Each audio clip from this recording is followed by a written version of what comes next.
Hello guys, welcome to my YouTube channel. तो आज हम लोग बात करने वाले हैं हिस्ट्री के 7 लघु दीर्घ उत्तरीय प्रश्न उत्तर पर। वैसे तो यहाँ 8 लिखा हुआ है लेकिन 7 ही है। और एक बात और बता दें, क्या आपका हिस्ट्री बुक जो है 3 पार्ट में बटा है। पहला बटा है आपका प्राचीन में, दूसरा है मध्यकालीन और तीसरा है आपका आधुनिक भारत में। ये बात आपको ही पता होगा, ठीक है। तो आज क्रैश कोर्स का हम लोगों का दूसरा रोज है। इससे पहले हम लोगों ने पॉलिटिकल का लघु उत्तरीय प्रश्न को देख चुके हैं। जो नहीं देखें जाके देख सकते हैं। और एक बात और, क्या कल हमारे वीडियो पर एक कमेंट आया था, क्या सर सोशोलॉजी का भी वीडियो बना दीजिए। तो सोशोलॉजी का वीडियो लेने के लिए आप हमारे टेलीग्राम पर जुड़ जाइए, आपको वहाँ सोशोलॉजी का सॉल्यूशन मिल जाएगा, ठीक है। तो वह बात को हम लोग बंद करते हैं। जो बच्चे उस कमेंट को किए थे तो आप समझ गए होंगे, हमारा टेलीग्राम से जुड़िए, आपको सॉल्यूशन मिल जाएगा। तो आज हम लोग हिस्ट्री का जो लाए हैं प्रश्न उत्तर, इसमें 7 प्रश्न उत्तर है, आपका दीर्घ उत्तरीय प्रश्न उत्तर है। और ये वीडियो थोड़ी आज की लंबी होगी तो आप इसे 2 पार्ट में देख सकते हैं। इसका भी पीडीएफ आपको हमारे टेलीग्राम पे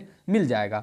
तो आपको हम बता दें, क्या ये वीडियो में ही आपका जो 3 पार्ट है हिस्ट्री का, पहला है आपका प्राचीन और दूसरा था आपका मध्यकालीन और तीसरा है आधुनिक। तो आपका प्राचीन हिस्ट्री से दीर्घ उत्तरीय प्रश्न उत्तर ये 7 में ही कंप्लीट हो जाएगा, ठीक है। दीर्घ उत्तरीय प्रश्न उत्तर यही 7 से आपका आएगा, प्राचीन इतिहास से अगर पूछा जाएगा, ठीक है। तो चलिए आज हम लोग स्टार्ट करते हैं। ये 7 दीर्घ उत्तरीय प्रश्न को देखते हैं, बहुत ही इंपॉर्टेंट रहता है। ये 7 में से आपका 2 जरूर ही आ जाएगा, ठीक है। तो देखते हैं।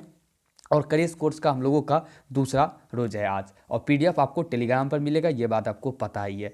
तो सबसे पहला सवाल हमारा आता है, क्या हड़प्पा सभ्यता से। फर्स्ट चैप्टर आपका स्टार्टिंग होता है हड़प्पा सभ्यता से ही, हड़प्पा सभ्यता से ही सवाल आता है। देखिए, हड़प्पा सभ्यता से जो सवाल पूछा जाता है उसमें ये 4 प्रकार का सवाल आपको पूछा जाएगा, और चारों का जो आंसर होगा वह एक ही होगा। इसलिए आपको हम चारों क्वेश्चन लिख के दिखा चुके हैं। कि हड़प्पा सभ्यता के नगर नियोजन प्रणाली का स्विस्तार विवेचना करे ये पूछे, या हड़प्पा सभ्यता का स्विस्तार विवेचना करे ये पूछे, या हड़प्पा सभ्यता का बस्तियों का वर्णन करे ये पूछे, या हड़प्पा या मोहनजोदड़ो की विशिष्टताओं का वर्णन करे ये पूछे।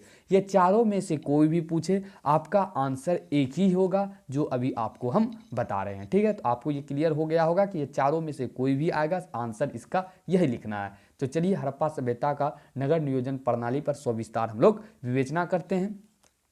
तो सविस्तार अगर नगर नियोजन प्रणाली पर हम लोग चर्चा करेंगे, तो नगर नियोजन प्रणाली के अंतर्गत क्या क्या है, या हड़प्पा सभ्यता विस्तार से विवेचना करने कहेगा तो नगर नियोजन उसका लिखना होगा। नियोजित सड़क एवं विकास व्यवस्था जो थी हड़प्पा सभ्यता, उसे लिखना होगा। विशाल स्नानागार एवं अन्नागार जो पाया गया था वो लिखना होगा, और शासन व्यवस्था भी इसका लिखना होगा। उनके बाद हम लोग निष्कर्ष लिखकर इसको खत्म कर देंगे। आप लोग इसे पढ़ ही चुके होंगे, तो चलिए इसको प्रश्न उत्तर के रूप में किस प्रकार से लिखना आपको हम बताते हैं। सबसे पहले हम लोग हड़प्पा सभ्यता इंट्रो देते हैं। क्या मोहनजोदड़ो हड़प्पा सभ्यता का सबसे बड़ा शहरीकृत केंद्र माना जाता है। आपको भी पता है कि हड़प्पा सभ्यता का सबसे बड़ा शहरीकृत केंद्र कौन सा था, तो वह मोहनजोदड़ो था, ठीक है। तो इस सभ्यता का नगर योजना, गृह निर्माण, मुद्रा, मोहर आदि की अधिकांश जानकारी मोहनजोदड़ो से प्राप्त हुई। तो आपको पता है हड़प्पा सभ्यता के बारे में जो पता चला है हम लोगों को, वह खुदाई करके पता चला है। और हड़प्पा सभ्यता खुदाई में जो मुद्रा, मोहर आदि सब चीज़ें जो मिला है वह हमें कहाँ प्राप्त हुआ है, मोहनजोदड़ो से ही प्राप्त हुआ है। नियोजित शहर केंद्र, यह नगर 2 भागों में विभाजित था। एक छोटा लेकिन ऊंचाई पर बनाया गया, और दूसरा कहीं अधिक बड़ा नीचे बनाया गया। तो कहने का अर्थ है मोहनजोदड़ो में हड़प्पा सभ्यता जो है, हड़प्पा सभ्यता में सबसे बड़ा नगर जो था वो आपका मोहनजोदड़ो ही था। और मोहनजोदड़ो में ही आपका गृह निर्माण, मुद्रा, मोहर इत्यादि सबका जानकारी हमें मिलता है। और आपका जो नियोजित शहर था अर्थात मोहनजोदड़ो जो था वह 2 भागों में विभाजित था।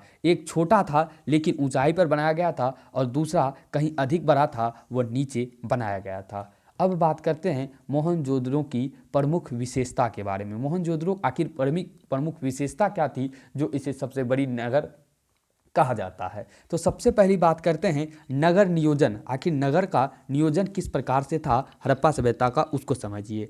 मोहनजोदड़ो जो है आपका 125 हेक्टेयर में विस्तृत शहरी केंद्र था। शहर का विभाजन पूर्व और पश्चिम क्रमशः नगर एवं दुर्ग के रूप में था। दुर्ग की संरचना ईंट के चबूतरे पर निर्मित थी। दुर्ग का प्रयोग प्रशासक एवं धार्मिक कार्य के लिए होता था। यहाँ से प्राप्त बस्तियों का साक्ष्य ईंटों के आकार में निश्चित अनुपात तथा बस्तियों के निर्माण कच्चे माल के स्वरूप में एक रूपता प्रदर्शित होती है। तो नगर नियोजन आपका फर्स्ट पॉइंट था और नगर नियोजन से आप क्या समझे, एक बार हम पढ़ चुके हैं, अब इसको हम समझा देते हैं। ठीक है, तो नगर नियोजन आपका क्या है, क्या नगर नियोजन में सबसे पहला नगर नियोजन में आपका मोहनजोदड़ो आएगा। हड़प्पा सभ्यता में अगर सबसे बड़ी बात आएगी तो वो आपका मोहनजोदड़ो से ही हड़प्पा सभ्यता का विस्तार पूछे, या हड़प्पा सभ्यता का स्विस्तार, या हड़प्पा सभ्यता या मोहनजोदड़ो विस्तार पूछे तो मोहनजोदड़ो का जिक्र वहां जरूर होगा। नगर नियोजन के अंतर्गत आपका मोहनजोदड़ो का ही वर्णन होगा। तो नगर नियोजन में आपका लिखा जाएगा कि मोहनजोदड़ो 125 हेक्टेयर में विस्तृत शहरी केंद्र था। शहर का विभाजन अर्थात मोहनजोदड़ो का जो विभाजन था वह पूर्व और पश्चिम, यानी कि पूर्व और पश्चिम क्रमशः दोनों ओर था। क्रमशः दोनों ओर था। पूर्व को क्या कहा जाता, पूर्व की जो ओर था उसे नगर कहा जाता था और पश्चिम की ओर जो था उसे दुर्ग कहा जाता था। पूर्व की ओर जो था उसे नगर कहा जाता था और जो पश्चिम की ओर था उसे क्या कहा जाता था, दुर्ग कहा जाता है। ठीक है, और दुर्ग की संरचना यानी कि दुर्ग जो बनी थी वह ईंट के चबूतरे पर निर्मित थी। वहीं दुर्ग का प्रयोग किसमें किया जाता था, तो प्रशासनिक एवं धार्मिक कार्य के लिए होता था। और यहाँ से प्राप्त बस्ती का साक्ष्य जो मिला है, यहाँ से जो प्राप्त बस्ती हुआ है, दुर्ग से जो प्राप्त बस्ती हुआ है उसमें ईंट का आकार यानी ईंट का जो आकार होता है उसमें निश्चित अनुपात में पाया गया है। और बस्ती के निर्माण में जो कच्चा माल का प्रयोग किया गया है उसमें भी एक रूपता हमें दिखाई देती है। आई होप आपको नगर नियोजन जो है वह समझ में आ गया होगा हड़प्पा सभ्यता का। नेक्स्ट पॉइंट आपका आता है, नेक्स्ट पॉइंट आपका आ जाता है क्या, नियोजित सड़क एवं सड़क व्यवस्था। हड़प्पा सभ्यता में दूसरा विशेषता यह पाया जाता है कि सड़क जो थी वहाँ की वह नियोजित थी और विकास व्यवस्था भी वहाँ की नियोजित थी। चलिए इसको एक बार हम पढ़ देते हैं। मोहनजोदड़ो की प्रमुख विशेषता सड़कें तथा जल निकास व्यवस्था थी। मोहनजोदड़ो की सड़कें एक दूसरे को समकोण पर काटती है और सड़कें नगर को वर्गाकार खंडों में विभाजित करती है, पर सड़क प्रायः मिट्टी के थे। वहीं जल निकास प्रणाली के अंतर्गत घरों से निकलने वाले अशुद्ध जल की निकासी के लिए गलियों में बड़ी नाली बनी थी जो गलियों के समान ही ग्रिड प्रणाली की तरह एक दूसरे से जुड़ी थी।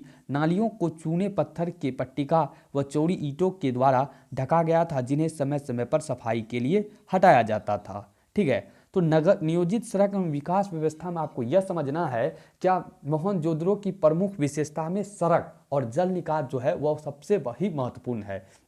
तो मोहनजोदड़ो का सड़क जो है, मोहनजोदड़ो का सड़क जो है एक दूसरे को वर्गाकार खंडों में विभाजित करती है। क्या करती है, वर्गाकार खंडों में विभाजित करती है। और देखिए ये आपको ये सड़क जा रही है तो ये समकोण पर एक दूसरे को काटती है। इधर से भी सड़क जाएगी और समकोण पर देखिए इस प्रकार से आपका समकोण बन जाएगा, इधर से भी देखिए समकोण पर कट जाता है। वहीं बीच में आपका घर किस प्रकार का बन जाता है, वर्गाकार खंड में। तो वही यहाँ पर लिखा है कि मोहनजोदड़ो की सड़कें एक दूसरे को समकोण पर काटती हैं और सड़कें नगर को वर्गाकार खंडों में विभाजित करती है। देखिए मोहनजोदड़ो की सड़कें, चलिए ये मान के चलिए ये है और ये है और इधर से भी सड़क जाएगी इधर से भी जाएगी। तो देखिए आप समकोण की तरह काट रहा है, इधर से भी देखिए आप समकोण की तरह जा रहा है और बीच में क्या रहता था, नगर बसा है। तो देखिए जब सड़क एक दूसरे को समकोण पर काट रहा है तो बीच में वर्गाकार खंड में आपका क्या होता है, सड़क नगर विभाजित हो जाता है। तो वही लिखा है कि सड़कें नगर को वर्गाकार खंडों में विभाजित करती थी और सड़क जो ये बनता था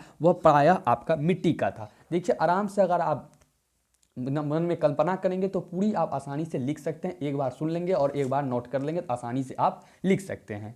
नेक्स्ट था आपका क्या, वहीं जल निकासी प्रणाली के अंतर्गत क्या था, घर से जो घर में जो ये सभी व्यक्ति हड़प्पा सभ्यता के लोगों के घर में जो गंदी पानी होती थी तो गंदी पानी निकलने के लिए अर्थात अशुद्ध जल निकालने के लिए एक नाली बनी होती थी। नाली जो था गलियों के समान ग्रिड प्रणाली की तरह एक दूसरे से जुड़ा था, यानी कि नाली सभी एक दूसरे से जुड़ा हुआ था। और नाली किस प्रकार बना होता था, तो चूना पत्थर की पट्टिका तथा चौड़ी ईंट के द्वारा बना होता था और इसे नाली को क्या होता था, चौड़ी पट्टिका से ढक भी दिया जाता था और समय समय पर सफाई के लिए इसे हटाया भी जाता था। आई होप आपको नियोजित सड़क एवं विकास व्यवस्था का जो पॉइंट था ये भी क्लियर हो गया होगा।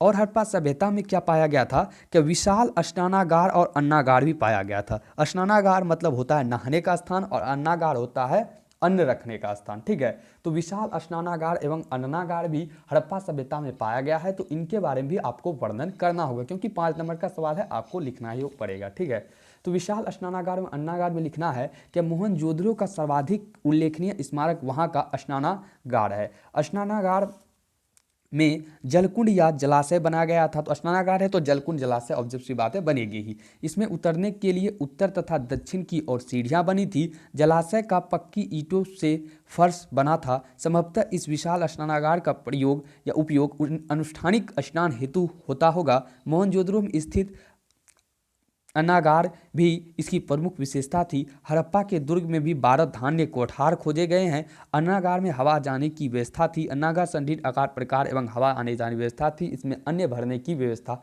भी उच्च कोटि की थी। तो इसमें तीसरा पॉइंट हमारा है विशाल स्नानागार और अन्नागार। स्नानागार मतलब होता है नहाने का स्थान और अन्नागार मतलब होता है अन्न रखने का स्थान, यानी कि बड़ा स्नानागार भी मिला है, एक बड़ा अन्नागार भी मिला है। तो सबसे पहले स्नानागार में आपको लिखना है कि मोहनजोदड़ो का सर्वाधिक उल्लेखनीय स्मारक में वहाँ का स्नानागार भी है। स्नानागार जलकुंड या जलाशय बनाया गया था। इसमें उतरने के लिए यानी स्नानागार में उतरने के लिए आपका क्या था, मानिए ये स्नानागार है तो स्नानागार में उतरने के लिए क्या था, उत्तर तथा दक्षिण से दोनों तरफ से सीढ़ी बनी हुई थी। और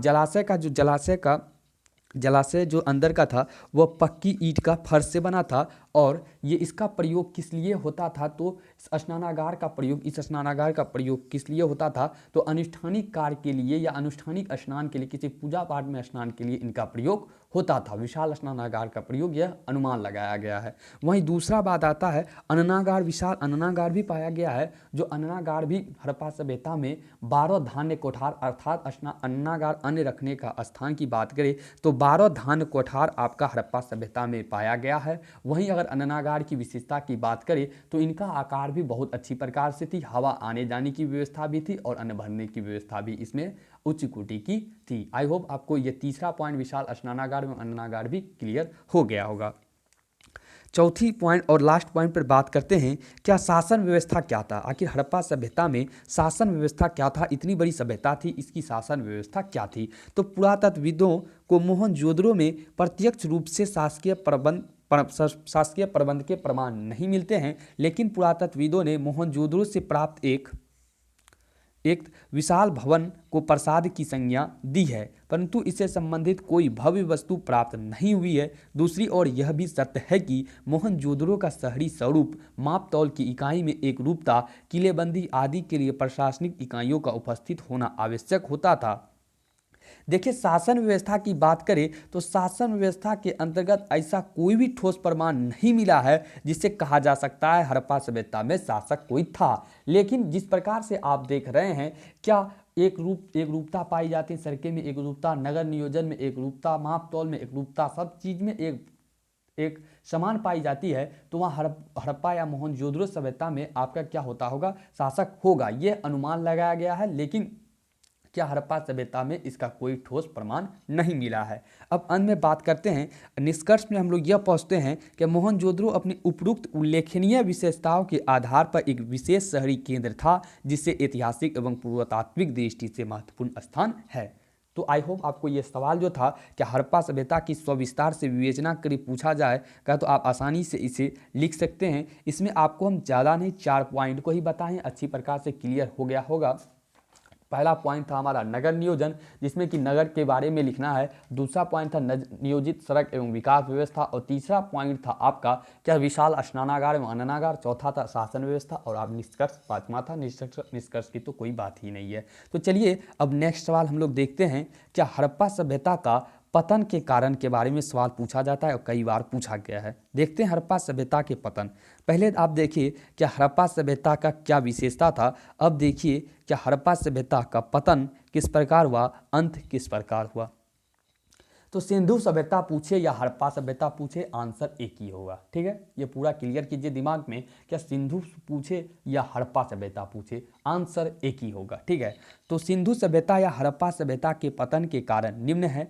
हड़प्पा सभ्यता या सिंधु सभ्यता तकरीबन 1000 वर्ष तक रही। सिंधु या हड़प्पा के पतन या अंत के कारण के बारे में इतिहासकार अलग अलग मत दिए हैं, जिनमें से प्रमुख मत या कारण निम्न है। तो सिंधु या हड़प्पा सभ्यता की बात करें तो यह सभ्यता तकरीबन 1000 वर्ष तक रहा था और इसके पतन के बारे में विभिन्न इतिहासकार विभिन्न प्रकार का मत देता है, अलग अलग मत देता है। और प्रमुख मत जो है वह इस प्रकार से है, आप इसे वहाँ लिख सकते हैं हड़प्पा सभ्यता के पतन में। ठीक है, तो सबसे पहला मत आता है इसमें बाढ़ का आना। पहला मत क्या होता है, क्या बाढ़ का आना। सबसे पहली बात ये जानिए, हड़प्पा सभ्यता आपका रावी नदी के किनारे बसा था और मोहनजोदड़ो आपका किस नदी के किनारे बसा था, आप हमें कमेंट में जरूर बताएंगे। यानी कि पूरी की पूरी सभ्यता की अगर बात करेंगे तो वह नदी के किनारे ही बसी हुई थी। तो बाढ़ का आना स्वाभाविक था, तो लिखना है क्या बाढ़ का आना पहला कारण इसका बन जाता है पतन का कारण। क्या अधिकतर विद्वान का मत है कि इस सभ्यता का पतन बाढ़ के प्रकोप के कारण ही हुआ। हालांकि इस सभ्यता का विकास नदी घाटी में हुई थी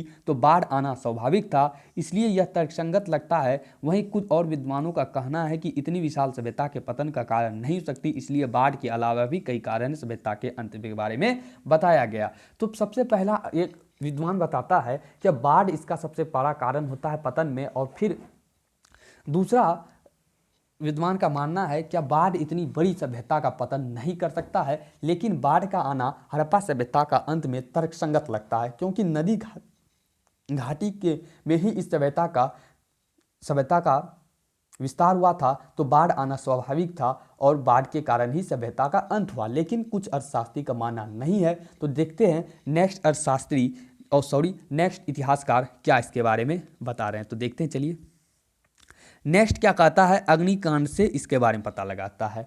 खुदाई में जली हुई मोटे स्तरों के स्रोत के मिलने पर कारण या प्राप्ति से कुछ विद्वान अग्निकांड से इस सभ्यता का पतन के बात करते हैं। अब देखिए दूसरा विद्वान इतिहासकार क्या बता रहे हैं, क्या अग्निकांड से हड़प्पा सभ्यता का अंत हो गया, क्योंकि खुदाई के माध्यम से ही पूरा जानकारी पता लगाया गया है और खुदाई में क्या हुआ है, मोटे स्तर का जला हुआ सामान मिला है, इसलिए यह भी अनुमान लगाया जा सकता है कि अग्नि के कारण हड़प्पा सभ्यता का अंत हो गया। तीसरा कारण आपका आता है बाह्य या आर्य आक्रमण के कारण हड़प्पा सभ्यता का अंत हो गया, यह मानना है आपका व्हीलर क्या कहता है, एक इतिहासकार है, क्या 1500 ईस्वी पूर्व आर्यों ने आक्रमण कर हड़प्पा सभ्यता के नगरों को ध्वस्त कर दिया, वहां के लोगों को मार डाला। और चौथा पॉइंट आपका आता है, चौथा पॉइंट में जलवायु परिवर्तन आता है और इसका समर्थन करता है आपका आर.एन. Stine, AN. घोष आदि विद्वान जलवायु परिवर्तन को हड़प्पा संस्कृति का विनाश का कारण मानता है। इन सभी के अलावा भी कई कारण है, जैसे कि नदियों में जलमार्ग परिवर्तित हो जाना, भूकंप का आना, सामाजिक ढांचे में परिवर्तन, महामारी आदि। तो चौथा कारण आपका आता है जलवायु परिवर्तन, और इसका जो सपोर्ट करता है वह करता है आर.एन. Stine, AN. घोष कहता है कि जलवायु परिवर्तन के कारण हड़प्पा सभ्यता का विनाश हो गया। इन सभी कारण के बाद भी और बहुत से कारण हैं, जैसे कि बात करें नदियों के जलमार्ग में परिवर्तन हो जाना, भूकंप आ जाना, महामारी आ जाना या सामाजिक ढांचे में किसी भी प्रकार का परिवर्तन। देखिए ये सभी जो है अनुमान लगाया गया है, इसलिए जो मेन पॉइंट था बाढ़ का आना, दूसरा था अग्निकांड, तीसरा था आर्य आक्रमण, चौथा था जलवायु परिवर्तन, ये चारों को लिख देंगे आपको नंबर मिल जाएगा। और अंत में आपको लिख देना है कि इस प्रकार उपर्युक्त सभी कारणों ने हड़प्पा सभ्यता के नगरों का विनाश किया, और इस परिप्रेक्ष्य में बीबी लाल का यह कथन काफ़ी उपयुक्त प्रतीत होता है कि जलवायु परिवर्तन, प्रदूषित वातावरण तथा व्यापार में आई भारी गिरावट के फलस्वरूप हड़प्पा सभ्यता समाप्त हो गई। अंत में आपको क्या लिखना है, बीबी लाल के बारे में आपको लिख देना है। क्या बीबी लाल आपका बताता है कि जलवायु परिवर्तन, प्रदूषित वातावरण, व्यापार में आई भारी गिरावट के कारण हड़प्पा सभ्यता समाप्त हो गई। आई होप आपको हड़प्पा सभ्यता अगर पतन के बारे में पूछे तो आप लोग 4 पॉइंट दे के आसानी से लिख सकते हैं। पहला देंगे बाढ़ का आना, दूसरा अग्निकांड, तीसरा आक्रमण, चौथा जलवायु परिवर्तन। चलिए अब देखते हैं हम लोग नेक्स्ट चैप्टर को, और नेक्स्ट चैप्टर में आपका सबसे पहला जो सवाल आता है वो आता है चंद्रगुप्त मौर्य की जीवनी एवं उपलब्धियों का वर्णन करें। आई होप आप लोग इसे पढ़ के ही आए होंगे, लेकिन आपको प्रश्न उत्तर में किस प्रकार से लिखना है तो वो आपको हम बताते हैं। तो चलिए इसे भी देख लेते हैं, चंद्रगुप्त मौर्य की जीवनी एवं उपलब्धि। ठीक है, तो स्टार्ट करते हैं। चंद्रगुप्त मौर्य भारत में मौर्य वंश की स्थापना 322 ईस्वी पूर्व की।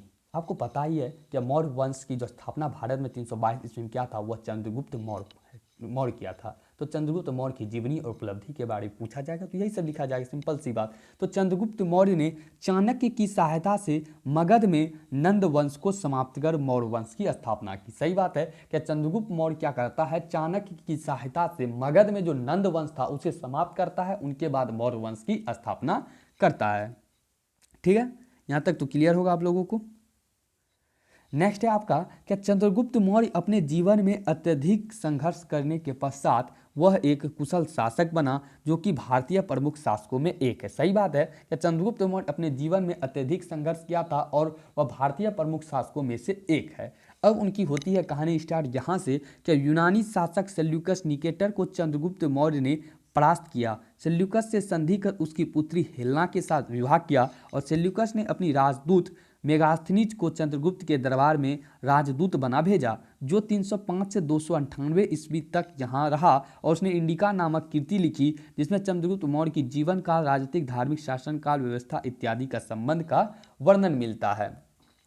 देखिए यह पूरी कहानी में क्या होता है कि चंद्रगुप्त मौर्य, आपको जीवनी पूछा जाएगा तो आपको लिखना है कि चंद्रगुप्त मौर्य भारत में मौर्य वंश का स्थापना करता है। मगध में जो नंद वंश था उसे चाणक्य की सहायता समाप्त कर मौर्य वंश की स्थापना करता है 322 ईस्वी में। और चंद्रगुप्त मौर्य अपने जीवन काल में अत्यधिक संघर्षरत रहता है और वह भारत के प्रमुख शासकों में से एक है। यानी और क्या होता है कि यूनानी शासक सेल्यूकस निकेटर, यूनान का एक शासक था जिनका नाम था सेल्यूकस निकेटर, उसे चंद्रगुप्त मौर्य ने परास्त कर दिया, यानी कि युद्ध में हरा दिया। इनके बाद क्या करता है सेल्यूकस निकेटर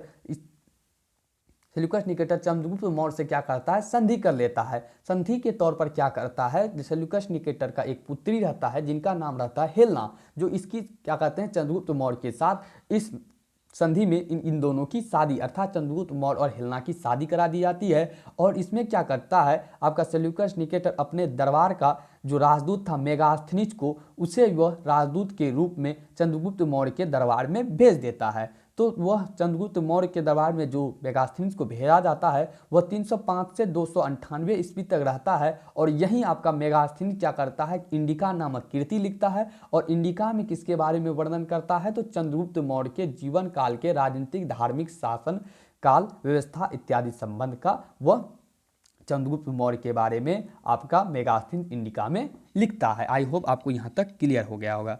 नेक्स्ट आपको लिखना है, बस थोड़ा सा ही इसके बाद आपको लिखना है, ये आपका खत्म हो जाएगा। ठीक है, नेक्स्ट लिखना है कि चंद्रगुप्त मौर्य ने एक अखिल भारतीय साम्राज्य की स्थापना की। जैन मुनि भद्रबाहु से उसने जैन धर्म की दीक्षा ली। चंद्रगुप्त मौर्य क्या करता है, अखिल भारतीय साम्राज्य की स्थापना करता है, जैन मुनि भद्रबाहु से जैन धर्म की दीक्षा लेता है। 298 ईस्वी में मैसूर जाकर सल्लेखन अर्थात उपवास के द्वारा शरीर त्याग दिया। 298 ईस्वी में आपका चंद्रगुप्त मौर्य क्या करता है, शरीर त्याग देता है। सल्लेखन अर्थात उपवास के द्वारा वह शरीर त्याग देता है, यानी कि मृत्यु को प्राप्त कर लेता था। वह भारत का प्रथम शासक था जिसने भारत को एकता के सूत्र में बांधने का काम किया, यानी कि बांध दिया। आई होप चंद्रगुप्त मौर्य की जीवनी पूछा जाएगा तो आप आसानी से लिख सकते हैं। चलिए देखते हैं नेक्स्ट सवाल को। नेक्स्ट सवाल में आपका आता है क्या प्राचीन भारतीय इतिहास के अध्ययन के स्रोतों का वर्णन करें। बहुत ही इंपॉर्टेंट सवाल है और कई बार आपका एग्जाम में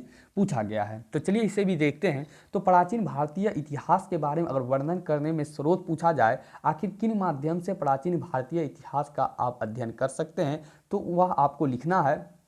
क्या प्राचीन भारतीय इतिहास के अध्ययन के प्रमुख रूप से 3 स्रोत हैं जो निम्नलिखित है, यानी कि 3 स्रोत से आप प्राचीन भारतीय इतिहास को जान सकते हैं। तो उसमें सबसे पहला आएगा आपका साहित्यिक स्रोत, और दूसरा आएगा पुरातात्विक स्रोत, और तीसरा आएगा विदेशी यात्रियों का विवरण। ये तीनों आपका जो स्रोत है, इन तीनों के माध्यम से आप प्राचीन भारतीय इतिहास का अध्ययन कर सकते हैं। साहित्यिक, दूसरा पुरातात्विक, तीसरा है आपका विदेशी यात्रियों का विवरण। तो सबसे पहले स्टार्टिंग करते हैं हम लोग साहित्यिक स्रोत को। तो साहित्यिक स्रोत के अंतर्गत क्या क्या आएगा आपका, क्या साहित्यिक स्रोत के अंतर्गत धार्मिक एवं लौकिक दोनों प्रकार का साहित्य आ जाएगा। देखिए साहित्यिक स्रोत के अंतर्गत क्या होगा, साहित्यिक स्रोत के अंतर्गत आपका 2 प्रकार का साहित्य आएगा। पहला आएगा धार्मिक और दूसरा आएगा लौकिक। धार्मिक साहित्य के अंतर्गत आपका आ जाएगा चारों वेद, बौद्ध साहित्य, जैन साहित्य, महाभारत, रामायण, महाभारत इत्यादि प्रमुख होगा। इसके अलावा पुराण उपनिषद भी आएगा। और लौकिक साहित्य के अंतर्गत आपका कौटिल्य का अर्थशास्त्र, कालिदास की कीर्ति, कलहन की राजतरंगिणी इत्यादि प्रमुख है। तो अगर प्राचीन भारतीय इतिहास के अध्ययन के बारे में पूछा जाएगा तो उनका 3 स्रोत है। पहला था आपका साहित्यिक स्रोत। अगर साहित्यिक स्रोत का वर्णन कर रहे हैं तो साहित्यिक स्रोत के वर्णन में लिखना है कि साहित्यिक स्रोत के अंतर्गत 2 प्रकार के साहित्य आएगा। पहला आएगा आपका धार्मिक आएगा और दूसरा आपका इसके अंतर्गत आ जाएगा, क्या आ जाएगा, लौकिक आ जाएगा। धार्मिक के अंतर्गत क्या क्या आ जाएगा आपका, धार्मिक साहित्य के अंतर्गत आ जाएगा चारों वेद, बौद्ध साहित्य, जैन साहित्य, महाकाव्य, रामायण, महाभारत, साथ में आपका पुराण और उपनिषद भी आ जाएगा। यह आ जाएगा आपका साहित्यिक साहित्य के धार्मिक साहित्य के अंतर्गत, साहित्यिक स्रोत के धार्मिक साहित्य के अंतर्गत। वहीं लौकिक साहित्य के अंतर्गत आपका क्या क्या आ जाएगा, कौटिल्य का अर्थशास्त्र, कालिदास की कीर्ति, कलहन की राजतरंगिणी। आई होप आपको ये साहित्यिक स्रोत के अंतर्गत की बातें समझ में आ गया होगा। नेक्स्ट आपको हम बताएं कि प्राचीन भारतीय इतिहास के बारे में जानने के लिए पुरातात्विक स्रोत आता है। तो पुरातात्विक स्रोत क्या है, क्या प्राचीन भारतीय इतिहास की जानकारी के प्रमाणिक एवं विश्वसनीय स्रोत पुरातात्विक स्रोत माना जाता है। यानी कि पुरातात्विक स्रोत को प्राचीन भारतीय इतिहास की जानने के लिए सबसे प्रमाणिक यानी कि प्रमाण एवं विश्वास करने वाला स्रोत माना जाता है। तो इनके पीछे क्या कारण, इसे समझिए। इतिहास की सर्वश्रेष्ठ कसौटी परंपरा नहीं पुरातत्व है। दूसरे शब्दों में जिसे ऐतिहासिक तथ्य का पुरातत्व का समर्थन नहीं, उसकी नींव बालू पर है। पुरातात्विक स्रोत के अंतर्गत सिक्के, भवन, स्मारक, चित्रकला, अभिलेख, गुहालेख, मूर्तियाँ इत्यादि आते हैं। तो पुरातात्विक स्रोत के अंतर्गत अगर आपको ये बोला जाए क्या पुरातात्विक स्रोत जो है वह सबसे प्रमाणिक है और सबसे विश्वास करने वाला है, तो इसमें कोई भी गलत की बात नहीं होगी, क्योंकि पुरातात्विक स्रोत के अंतर्गत ही आपका भवन आता है, स्मारक आता है, चित्रकला आता है, अभिलेख आता है, गुहालेख आता है, मूर्ति आता है। और इन सभी के बातों पर ही आप इन सभी को देखते हुए ही आप हड़प्पा सभ्यता का वर्णन किए थे। पिछले में जो आपको हम पढ़ाए हुए तो कि हड़प्पा सभ्यता में सब बातें अनुमान लगाई गई थी, तो अनुमान के कारण ही उन सभी बातों को पता लगाया गया था। और वो जो आता है अनुमान यानी कि स्मारक जो था, मुहर, सिक्का जो था, वह सभी आता है आपका पुरातात्विक के अंतर्गत। तो इसलिए आपका पुरातात्विक जो होगा वह सबसे प्रमाणिक होगा और सबसे विश्वसनीय होगा। ठीक है, आई होप आपको ये भी क्लियर हो गया होगा क्या पुरातात्विक स्रोत क्यों विश्वसनीय एवं प्रमाणिक होता है। तीसरा आता है आपका विदेशी यात्रियों का विवरण, सबसे अंत और प्राचीन भारतीय इतिहास के अध्ययन का स्रोत। तो विदेशी यात्रियों का विवरण में क्या आ जाएगा, यानी कि विदेश से जो भारत में घूमने के लिए आए थे यात्री के रूप में, वह भारत के इतिहास को किस प्रकार से अपने पुस्तकों में विवरण दिया है, तो उसे समझते हैं। प्राचीन भारतीय इतिहास जानने के लिए धर्मनिरपेक्ष साहित्य स्रोतों में विदेशी यात्रियों का यात्रा वृत्तांत, यानी कि यात्रा में जो विदेशी यात्री भारत में यात्रा करने आए थे उसके वृत्तांत में जो लिखे हैं उन सभी की जानकारी भी प्राचीन इतिहास की जानकारी के लिए महत्वपूर्ण अपना योगदान देता है। तो लिखता है कि विदेशी यात्रियों की यात्रा वृत्तांत का भी अत्यंत महत्वपूर्ण योगदान है। भारत की यात्रा पर आने वाले विदेशी यात्रियों का यात्रा वृत्तांत से में तत्युगीन भारत की कला, संस्कृति, धार्मिक परंपरा, सामाजिक आचार विचार, भौगोलिक, राजनीतिक एवं आर्थिक स्थिति की महत्वपूर्ण जानकारी मिलती है। जैसे मेगास्थनीज की इंडिका, अल-बिरूनी की तहकीक हिंद, इब्न बतूता का रहला इत्यादि साहित्य है।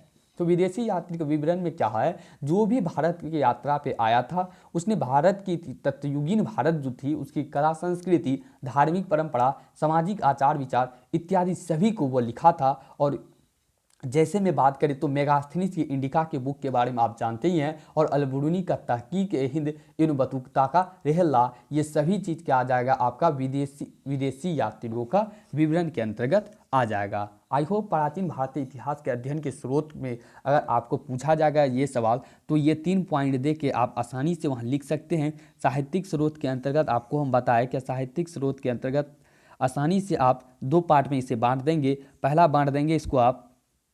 पहला आसानी से आप इसे बांटेंगे क्या, साहित्यिक स्रोत के अंतर्गत धार्मिक में बांट देंगे, और दूसरा लौकिक में साहित्य के अंतर्गत धार्मिक के अंतर्गत जैन साहित्य, बहुत सारे रामायण महाभारत को रखेंगे, लौकिक के अंतर्गत आप सिंपल सा राजतरंगिणी रखेंगे, लौकिक कालिदास को रखेंगे, पुरातात्विक को विश्वसनीय प्रमाणिक मानेंगे, और विदेशी यात्रिक विवरण अल-बिरूनी के बारे में लिख देंगे। आपको आसानी से नंबर मिल जाएगा। 1-2 बार इसे पढ़ेंगे नोट के बाद आसानी से ही आपके दिमाग में आ जाएगा।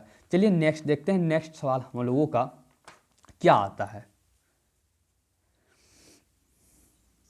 नेक्स्ट सवाल आप लोगों का है कि महात्मा बुद्ध या गौतम बुद्ध की जीवनी तथा उपदेशों या सिद्धांतों का वर्णन के। देखिए ये चैप्टर से आपका 3 सवाल हम लाए हुए हैं, तो ये 3 सवाल के बाद आज की वीडियो हमारी खत्म हो जाएगी, ठीक है।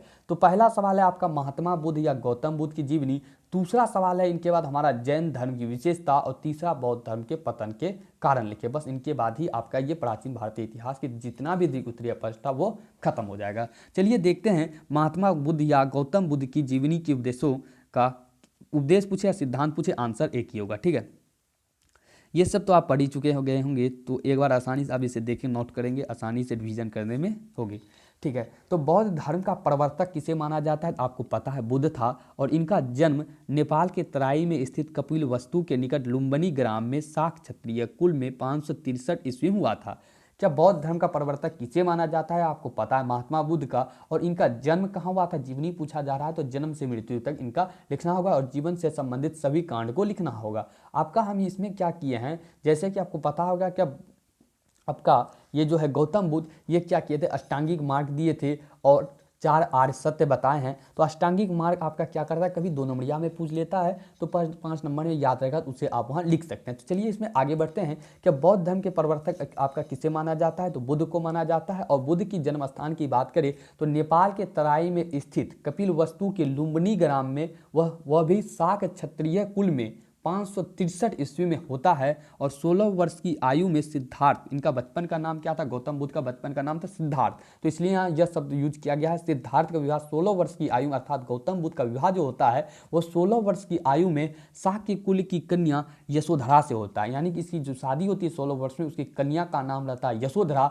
और यशोधरा बौद्ध ग्रंथ में इनका अलग अलग नाम मिलता है, यानी कि गौतम बुद्ध की पत्नी जो थी यशोधरा, उनका जो नाम मिलता है बौद्ध ग्रंथ जो हमें जो प्राप्त है, तो उसमें अलग अलग नाम मिलता है, जैसे बिंब मिलता है, गोपा, भद्रकचना आदि भी मिल जाता है।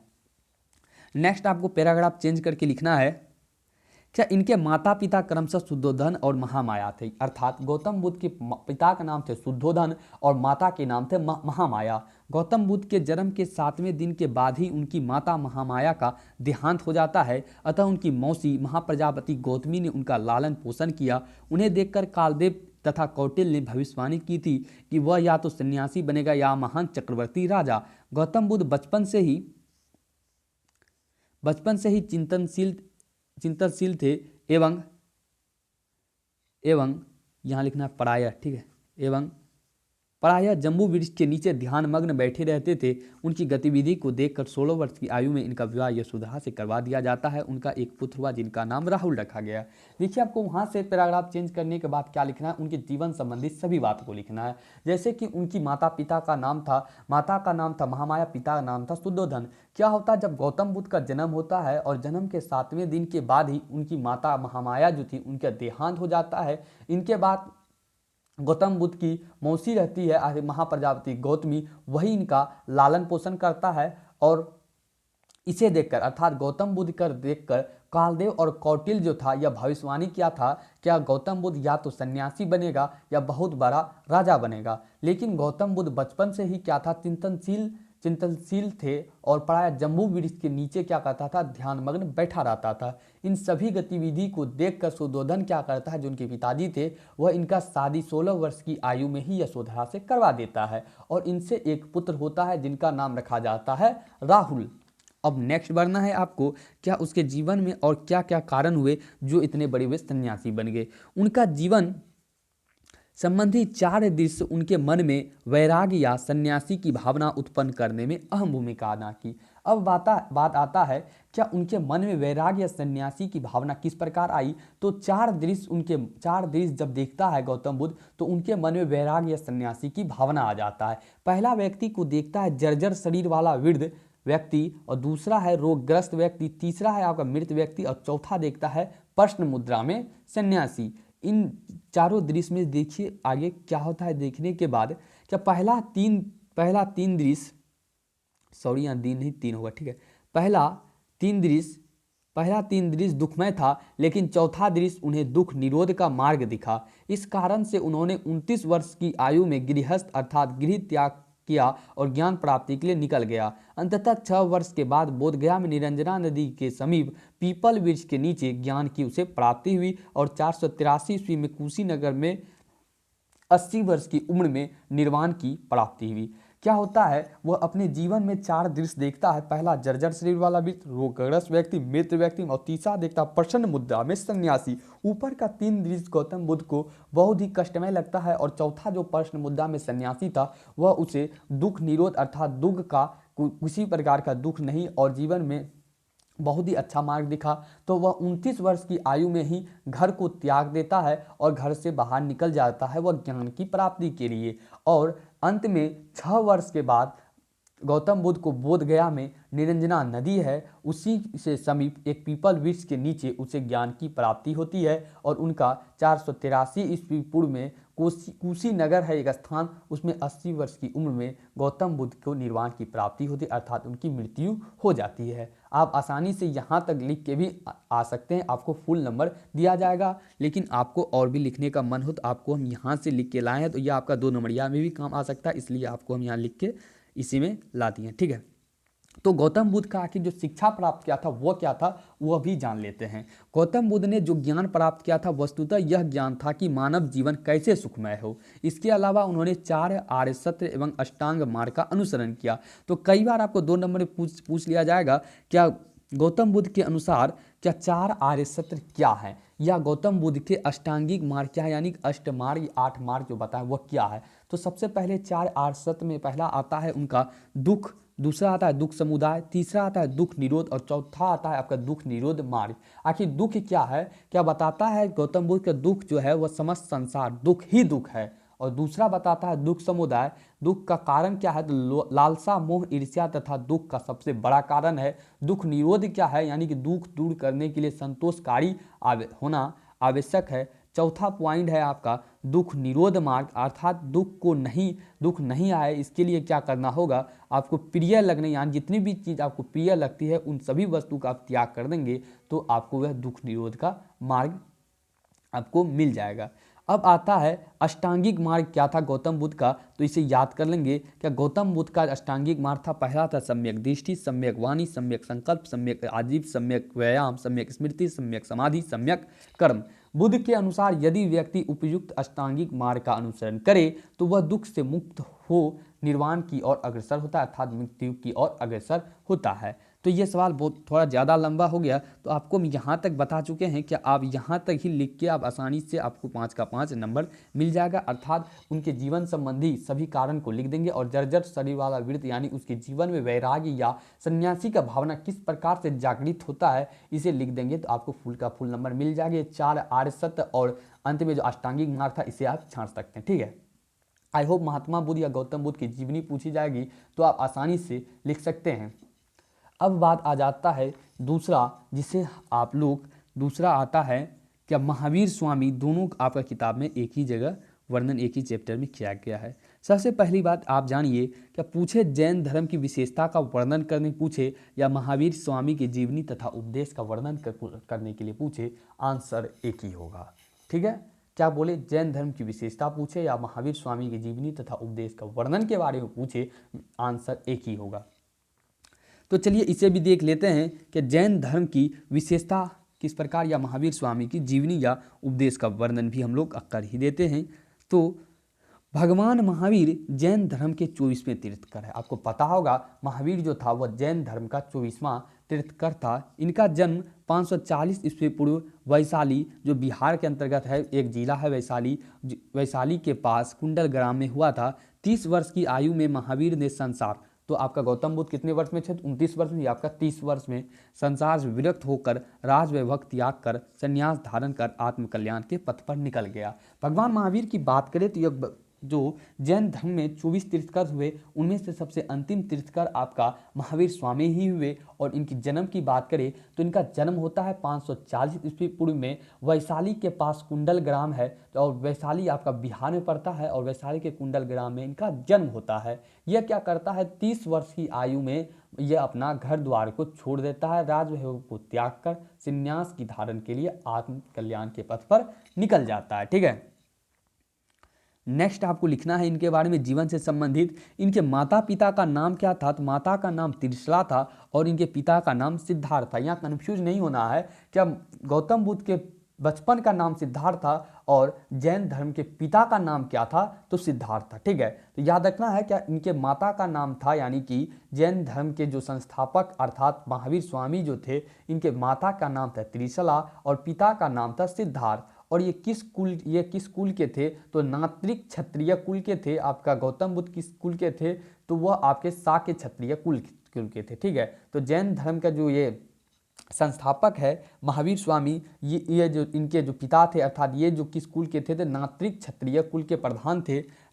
प्रधान मतलब मुखिया, यानी कि नात्रिक क्षत्रिय कुल के इनके पिताजी मुखिया थे। ठीक है, राजकुमारी यशोदा से इनकी पत्नी थी, यानी कि आपका महावीर स्वामी का पत्नी कौन था, तो इनका नाम था यशोदा। क्या नाम था इनकी पत्नी का नाम, यशोदा, और उसकी पत्नी का नाम क्या था, यशोदा। दोनों में कंपेरिजन करके याद रखेंगे तो अच्छा याद आएगा। ठीक है, तो इनकी पत्नी का नाम क्या था, यशोदा, और इनकी एक पुत्री था जिनका नाम था अनुज्या। तो महावीर स्वामी का पत्नी का नाम था यशोदा और पुत्री का नाम था अनुज्या। इसने 30 वर्ष की अवस्था में गृह त्याग कर दिया और इनके गुरु पार्श्वनाथ थे जो जैन धर्म के 23वें गुरु थे। यहाँ इस पैराग्राफ में आपको पता चलता है कि माता का नाम त्रिशला और इनके पिता का नाम सिद्धार्थ था। नात्रिक क्षत्रिय कुल के प्रधान थे इनके पिता। राजकुमारी यशोदा इनकी पत्नी थी और इनकी पुत्री का नाम था अनुज्या। 30 वर्ष की अवस्था में यह गृह त्याग करता है और इनके गुरु का नाम था जैन धर्म का जो 23वां तीर्थकर था पार्श्वनाथ, वही इनका गुरु था। ठीक है, आई होप यहाँ तक क्लियर हो गया होगा आपका। नेक्स्ट है आपका कि समस्त इंद्रियों पर विजय पाने के कारण वे जीन कहलाया और इसलिए इस धर्म को मानने वाला जैन कहलाया। यानी कि आपका जो ये था महावीर स्वामी, वह समस्त इंद्रियों पर विजय पा लिया था, इस कारण वह जीन कहलाया था और इसी कारण इस धर्म को मानने वाला क्या कहलाता है, जैन कहलाता है। 72 वर्ष की आयु में अर्थात 468 ईस्वी पूर्व पावा में निर्वाण प्राप्त हुआ और अपरिमित पराक्रम दिखाने के कारण उन्हें महावीर स्वामी कहा गया। अर्थात जो आपका महावीर स्वामी था उसे 72 वर्ष की आयु में 468 ईस्वी में क्या होता है, पावा में निर्माण अर्थात मृत्यु प्राप्त होती है और अपरिमित पराक्रम दिखाने के कारण महावीर स्वामी आपका इसे कहा जाता है। तो महावीर स्वामी के कुछ उपदेश हैं, तो उसे देखिए। महावीर स्वामी जो आपका उपदेश दिए हैं उसे आपको लिखना है। महावीर स्वामी ने 5 मुख्य व्रतों पर जोर दिया था। पहला सत्य, दूसरा अहिंसा, तीसरा अस्थेय, चौथा अपरिग्रह, पांचवा ब्रह्मचर्य। सत्य में क्या था, हमेशा सत्य बोलो, कभी झूठ मत बोलो। अहिंसा, हिंसा मत करो यानी लड़ाई मार मत करो, कभी किसी का दिल मत दुखाओ। अस्थेय, कभी चोरी ना करो। अपरिग्रह, संपत्ति का संग्रह मत करो। ब्रह्मचर्य, इंद्रियों का वश में रखो। यह आपका महावीर स्वामी का 5 उपदेश था। पहला सत्य, दूसरा अहिंसा, तीसरा अस्थेय, चौथा अपरिग्रह, पांचवा ब्रह्मचर्य। आई होप यहाँ तक आपको क्लियर हुआ होगा। और इसने त्रिरत्न दिए थे, यानी 3 रत्न दिए थे। 3 रत्न में क्या बताए थे महावीर स्वामी ने, यानी आप किसी प्रकार का कर्म किए हैं तो वह कर्म फल से छुटकारा, यानी जो कर्म फल मिलता है किसी कार्य करने के बाद, उससे अगर आपको छुटकारा पाना है तो इसके लिए महावीर स्वामी 3 रत्न बताए थे। तो पहला उसमें रत्न था पहला रत्न में था सम्यक दर्शन और दूसरा रत्न में था सम्यक ज्ञान और सम्यक आचरण। महावीर स्वामी की मृत्यु के बाद 200 वर्ष पश्चात जैन धर्म 2 भागों में बढ़ गया, पहला श्वेतांबर, दूसरा दिगंबर। यानी कि जैन धर्म की विशेषता के बारे में पूछे तो भगवान महावीर की माता पिता का नाम लिखते हुए, उसकी पत्नी का नाम लिखते हुए, उसके 5 जो उपदेश था उसे लिखेंगे, त्रिरत्न के बारे में लिखेंगे। इन सभी को लिखते हुए आप जैन धर्म की विशेषता या महावीर स्वामी की जीवनी तथा उपदेश को खत्म कर सकते हैं। अब हम लोग अंतिम सवाल पर चर्चा करेंगे और प्राचीन इतिहास की जो हमारी इस वीडियो है क्रैश कोर्स का दूसरा वीडियो का अंत हो जाएगा आज। तो देखते हैं आखिर बौद्ध धर्म का पतन हो जाता है, बौद्ध धर्म का अंत क्यों हो जाता है। चलिए देखते हैं। क्या सम्राट अशोक जैसे इतिहास प्रसिद्ध सम्राट ने कलिंग युद्ध के पश्चात बौद्ध धर्म को ग्रहण करने पर इसे राजधर्म बनाया गया। कुछ विद्वान ने यह भी कहा कि भिक्षुओं का नैतिक आचरण गिर जाने के कारण बौद्ध धर्म का पतन का कारण बना एवं कुछ कारण निम्नलिखित है। बौद्ध धर्म का आखिर पतन जो होता है वह किस कारण से होता है। आखिर बात करें तो सम्राट अशोक जैसे इतिहास का प्रसिद्ध सम्राट जो है, सम्राट अशोक की बात करें, वो इतिहास का सबसे प्रसिद्ध सम्राट रहता है। उसने कलिंग युद्ध के पश्चात बौद्ध धर्म को अपनाता है, तब पर भी आपका बौद्ध धर्म का अंत हो जाता है। इसका पीछे कुछ विद्वान कारण यह बताता है कि भिक्षु का नैतिक जो आचरण था वह गिर जाता है, इस कारण से बौद्ध धर्म का पतन हो जाता है। तो उनमें से कुछ कारण आपका निम्नलिखित है, तो उन पर चर्चा कर लेते हैं क्योंकि आपको बौद्ध धर्म के पतन के कारण ही पूछा जा रहा है। पहला उसमें आता है कारण के अंतर्गत क्या बौद्ध धर्म का विभाजन। तो गौतम बुद्ध के पश्चात क्या होता है, बौद्ध धर्म में निरंतर विभाजन होने लगता है। पहला बढ़ता मासांदिक, थेरवाद, हीनयान, महायान, वज्रयान संप्रदाय इत्यादि में आपका क्या होता है, बौद्ध धर्म का मूल सिद्धांत भुलाया जाता है, क्योंकि सभी में यह विभाजन होने लगता है। तो आपको पता ही है, किसी चीज़ को विभाजित किया जाए तो उनकी जो पहली जितनी वैल्यू रहती उतनी नहीं रहती। उसी प्रकार बौद्ध धर्म का जब अत्यधिक विभाजन होने लगा तो उनका परंपरावादी सिद्धांत जो था वह सभी को फॉलो नहीं होने लगा। इसी कारण से बौद्ध धर्म का भी पतन होने लगा। दूसरा कारण इसके अंतर्गत आपका आ जाता है बौद्ध मठ में भ्रष्टाचार। आखिर बौद्ध मठ में भ्रष्टाचार किस प्रकार से, पहला उसे समझिए। बौद्ध मठों में सुख सुविधा मिल जाने तथा भिक्षुणी बनने का छूट दिए जाने के कारण मठों में भ्रष्टाचार फैल गया। भिक्षु भिक्षुणियां धार्मिक कार्य के आड़ में विषय वासनाओं में लिप्त हो गए, उनका चरित्र भ्रष्ट हो गया, उनके सब त्याग तपस्या मिट्टी में मिल गए, जो अपने उपदेशों को भुलाकर विषय वासनाओं में लिप्त हो गए, जो बौद्ध धर्म का पतन का बहुत बड़ा कारण बना। देखिए दूसरा कारण जो आता है वो बहुत ही बड़ा कारण आता है कि बौद्ध मठ में भ्रष्टाचार फैल जाता है। पहले क्या था, भिक्षु बनाने का अधिकार नहीं दिया था गौतम बुद्ध ने, लेकिन बाद में क्या है आपको पता होगा, आनंद के कहने पर महिलाओं को भिक्षुणी बनने का अधिकार दे दिया गया था। जब महिलाएं भिक्षुणी बनने लगी तो वह धार्मिक कार्य के आड़ में विषय वासनाओं में लग जाता है। इस कारण से उनका चरित्र भ्रष्ट हो जाता है, सारी तपस्या मिट्टी में मिल जाती है, और यह सबसे बड़ा कारण बनता है बौद्ध मठों में भ्रष्टाचार फैल जाने के कारण बौद्ध मठों का पतन। तीसरा कारण आपका आ जाता है हिंदू धर्म में अब क्या होता है, सुधार होता है। हिंदू धर्म में क्या होता है, सुधार होता है। बौद्ध एवं जैन धर्म की उन्नति को देखकर हिंदू धर्म में अनेक आर्थिक सुधार किए। शंकराचार्य, कुमारिल भट्ट तथा रामानुज आदि कुछ ऐसे हिंदू दार्शनिक जिन्होंने हिंदू धर्म के दोषों को दूर किया। अंत में इन्हीं सत्य प्रयासों को देखकर एक बार पुनः आम आदमी बौद्ध धर्म की जटिलता से त्रस्त हो जाने के हिंदू धर्म की ओर आकृष्ट हुआ। तीसरा पॉइंट क्या होता है, हिंदू धर्म का सुधार। क्या होता है, हिंदू धर्म में सुधार होता है। शंकराचार्य, कुमारिल भट्ट तथा रामानुज इत्यादि इतने बड़े बड़े हिंदू दार्शनिक आते हैं क्या वो अपने और बौद्ध धर्म में सिमटे हुए लोगों को खींच लेते हैं, और आम आदमी बौद्ध धर्म की जटिलता को देखते हुए वह हिंदू धर्म की ओर आकृष्ट हो जाता है। चौथा कारण आता है क्या बौद्ध धर्म को जो राजकीय संरक्षण मिलता था वह भी बंद हो गया। उसके कारण क्या था, क्या भारत में पाल वंश के अंत के साथ ही बौद्ध धर्म का राजकीय संरक्षण समाप्त हो गया। यानी कि पाल वंश जो है आपका बौद्ध धर्म को संरक्षण देता है, जब देता था, तो पाल वंश जब अंत हो गया भारत में तो वह इनका राजकीय संरक्षण भी अंत हो गया। बौद्ध के अहिंसावादी के कारण राजपूत राजाओं ने हिंदू धर्म को संरक्षण दिया, क्योंकि राजपूत जो होता है वह लड़ाई टाइप का होता है, और आपका बौद्ध धर्म में अहिंसा यानी बिना लड़ाई मारपीट का माना जाता है। इसलिए राजपूत जो है वह हिंदू राजाओं को समर्थन किया और बौद्ध धर्म को छोड़ दिया। पांचवा और अंतिम कारण क्या होता है, विदेशी आक्रमण भी बौद्ध धर्म का सबसे बड़ा कारण बनता है। विदेशी आक्रमण का कारण बनने का बौद्ध धर्म का यह था, क्या बौद्ध विहारों में किया गया संपत्ति का संग्रह ही अंततः बौद्ध धर्म का पतन का कारण बना। यानी कि बौद्ध वो मठ था उनको विहार कहा जाता था, उसमें संपत्ति का संग्रह किया जाता था। यह भी विदेशी आक्रमण का सबसे बड़ा कारण बनता है, और इसे लूटने के लिए ही विदेशी आक्रमण करते थे। हून आक्रमण ने बौद्ध की धर्म के पतन की ओर अग्रसर किया। मुसलमान का आक्रमण भी इनके पतन का कारण बना। सीधा सा कारण यह था कि बौद्ध मठ को धन का गढ़ समझा जाता था, और प्रत्येक विदेशी आक्रमणकारी मठों पर आक्रमण कर धन प्राप्त करना चाहते थे।